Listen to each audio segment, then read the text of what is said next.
Green India foundation Faridabad में Balaji pharmacy college में विश्व जल दिवस पर जल संचयन विचार गोष्ठी और सम्मान समारोह का आयोजन किया गया। कार्यक्रम में देश भर के पर्यावरणविद और जल संरक्षण पर कार्य करने वाले व्यक्तियों को आमंत्रित किया गया।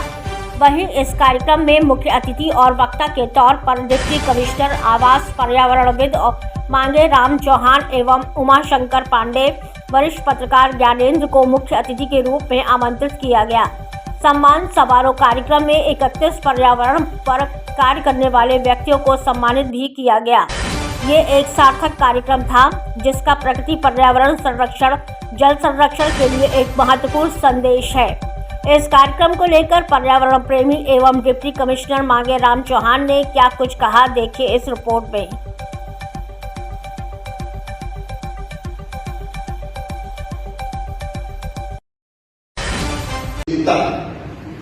संसाधन सीमित मात्रा में है और जब ज्ञान शब्द इस्तेमाल होता है तो निश्चित रूप से उसके ईंधन की बात करते हैं और ये ईंधन एक दिन खत्म होना है अगर इसका समझदारी से प्रयोग न किया जाए। और ये पृथ्वी केवल हमारी नहीं है, सारे चराचर की है, सबकी हिस्सेदारी इसमें। एक व्यक्ति के रूप में अगर हम देखें तो इसके संसाधनों का प्रयोग हमें मालिक की तरह नहीं, ट्रस्टी की तरह करना चाहिए। हम अपनी जीवन शैली को ऐसा बनाकर चले कि अपने आने वाले बच्चों, उनकी आने वाली पीढ़ियों के लिए इस पृथ्वी पर जीना मुश्किल ना हो जाए।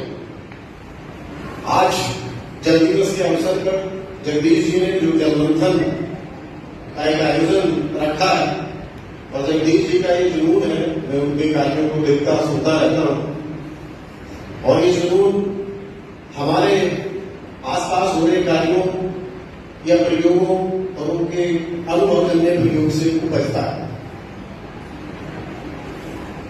हम अपने आसपास होते हुए कुछ ना कुछ देखते हैं, इस बात से कोई फर्क नहीं पड़ता कि कौन किस स्थान पर बैठा है, बल्कि फर्क इस बात से पड़ता है कि जो व्यक्ति जहां पर है, जिसके पास जो भी संसाधन है और उनसे वो जो भी कर सकता है वो अपने स्थान पर करे, तो निश्चित रूप से परिवर्तन होगा।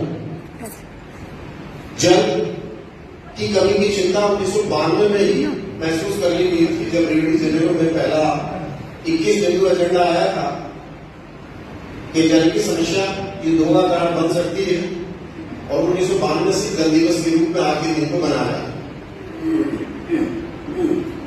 साइंस के हिसाब से कोई भी पदार्थ नष्ट नहीं होता, एक फॉर्म से दूसरी फॉर्म में बदलता है। जल भी कम नहीं होता। जल के साथ समस्या ये है कि उसका असमान वितरण हो जाता है। अगर बहुत बारिश आती है तो वो बारिश बहकर नदियों के माध्यम से समुद्र में चली जाती है और जहां पर मानव रहता है वहां उनको जल उपलब्ध नहीं होता। जल की निकासी से भूगर्भ जल अत्यधिक कम हो जाता है, जिससे वहां रहने वाले लोगों को जल की अनुपलब्धता हो जाती है। जैसा हम जानते हैं कि जीव का निर्माण ही जल से हुआ।